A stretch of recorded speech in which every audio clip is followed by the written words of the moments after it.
I am standing in Grand Teton National Park, and I have to tell you, it snowed on these mountains yesterday in June. And honestly, it might be the most beautiful thing I have ever seen. Big, fluffy, snow-capped mountains. I'm Nancy, and this is Making My Own Lane, where I prove that solo RV travel doesn't have to be extreme, exhausting, or only for people half my age. I have 4 days here at Grand Teton, and I am camped at Gros Ventre Campground, right on the river. And I'm about to show you how a tired 63-year-old traveler does one of America's most iconic national parks. E-bikes, moose hunting, flat trails, and all. No summits, no ropes, just the most stunning valley in America, and proof that you don't have to climb a mountain to feel on top of the world. Let's go. I want to say something right up front because I think it will save you some confusion later in this video. While I was enjoying those exciting hikes from some of these big national parks, this is not that video. This is the slower version. The version where I drive more than I climb, where I sit at a river and I wait for wildlife instead of summiting a peak, and where some of my best moments came from places that are not even technically inside the park boundary. Let's start there, actually, because one of the most surprising things I learned at Grand Teton is that some of its most iconic spots are not inside the park at all, including the National Park campground that I was in. Mormon Row, that famous barn with the Tetons rising up behind it, the one you have seen in 1,000 photographs, sits on land that is technically part of the John D. Rockefeller Jr. Memorial Parkway, with private residences scattered throughout. There are people who actually live out there in the middle of this postcard landscape, and you have to be respectful of that. It's not a backdrop, it's someone's home. I went out early one morning to catch the barn with snow still dusting the peaks behind it. Worth every minute of that early alarm. While I was out there, I also kept hearing this strange chirping sound and spent a good few minutes convinced it was some kind of bird. It turned out it was the ground squirrels. They were all over Mormon Row too, hopping in and out of their holes and chirping at each other like tiny, opinionated little neighbors. I camped at Gros Ventre Campground inside the park, but technically, like Mormon Row, not. 5 nights. And I want to give you a real number here because cost transparency matters to me. With my America the Beautiful Senior Pass giving me 50% off, 5 nights came to $170 total. That is the most I have paid for camping anywhere on this entire trip. Grand Teton is not a budget park, but I will tell you right now, it was so worth it. One of those nights dropped to 27 degrees. No shore power, just my own systems keeping me warm. And this is exactly the kind of night my Ready, Set, Camp checklist was built for. The cold weather prep list specifically. I was not guessing that night. I had already done the work weeks before I needed it, and when it actually got cold, everything just worked. After Gros Ventre, I moved to Spread Creek Dispersed Camping, free land in the Bridger Teton National Forest, just outside the park. One important rule, if you do want to do the same, between Memorial Day and October, there is a 5-day limit. I actually scouted a few different dispersed sites in the area before choosing this one. I will do a separate video on that whole scouting process, what I look for in a site, and why this one won out over the others, and a big fail for me. If you are looking for trusted, real reviews of the places I have actually stayed, that is exactly why I built my campground app. Every site in there is one I have personally camped at, with my own reviews and details. There's a free version and a full unlocked version, with everything I have logged across this entire trip. Let's talk wildlife, because Grand Teton delivered in a way I was not fully prepared for. One evening I drove into the park around 5:30, specifically looking for animals. And I came around a bend and traffic had completely stopped. Not slowed down, stopped.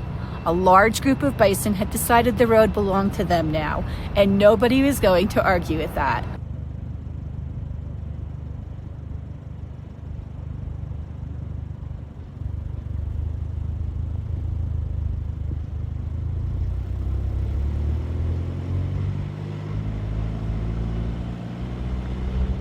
They were there every day, sometimes closer to the road and sometimes farther away, but always there on the Elk Ranch Flats turnout.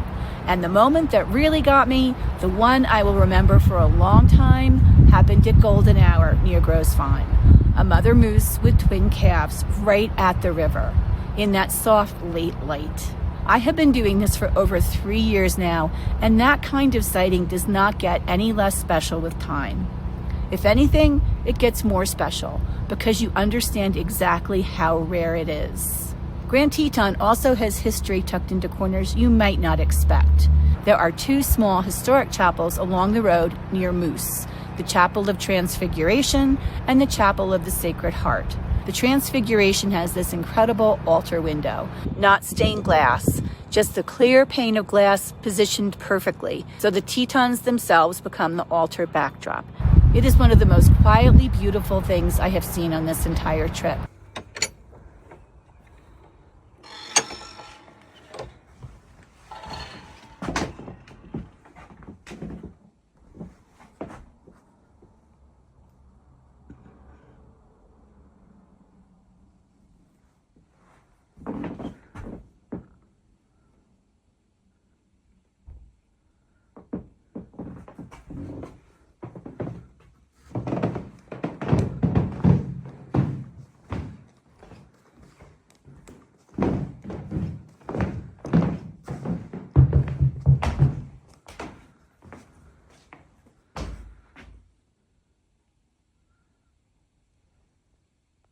I also stopped at Menner's Ferry, an old historic river crossing.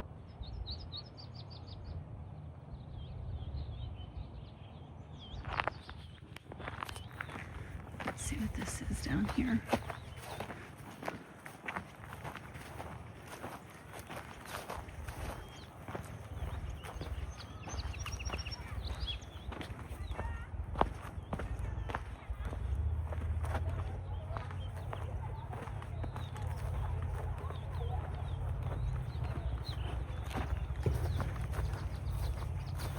Some covered wagons.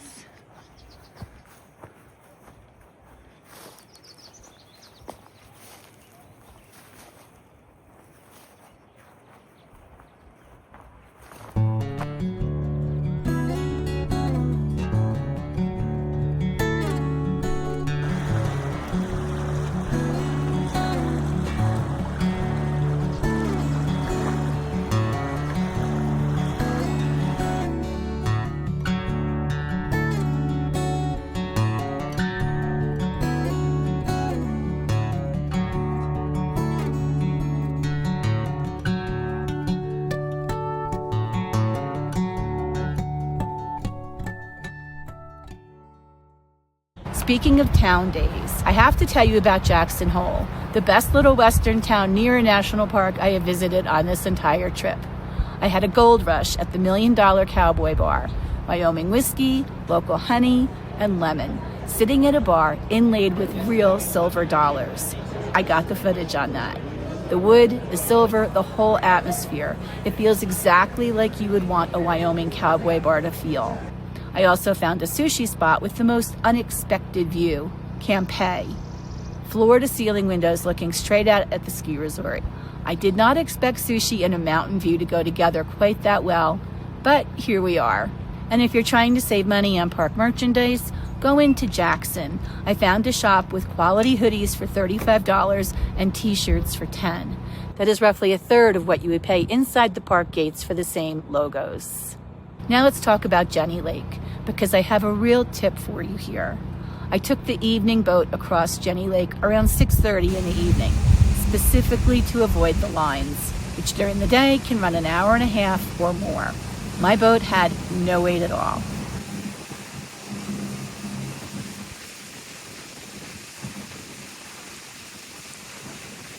I started the walk toward Cascade Creek in Hidden Falls, but I knew the last boat back was at 7 o'clock.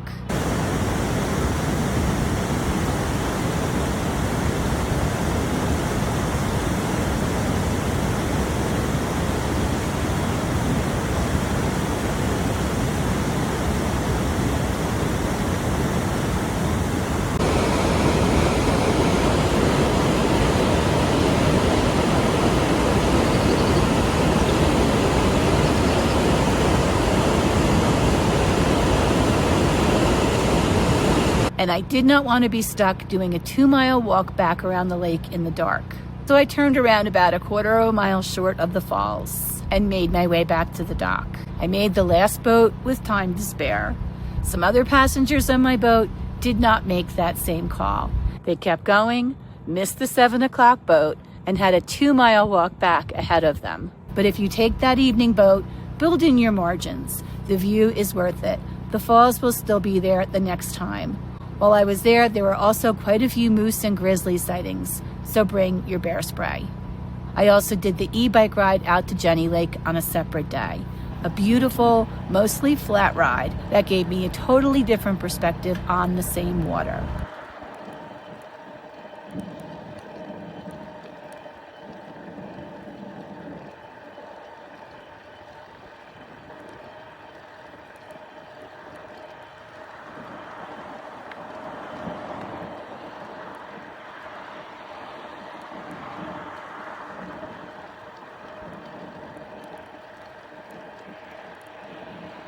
The rest of my days were filled in with the kind of quiet exploring this park rewards you if you let it.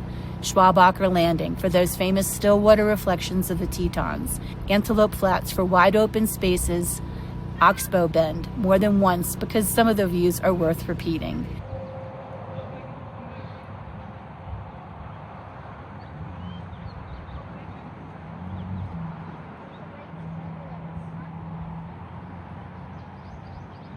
And Coulter Bay Village, farther north along Jackson Lake, with its marina and that classic lake and mountain backdrop.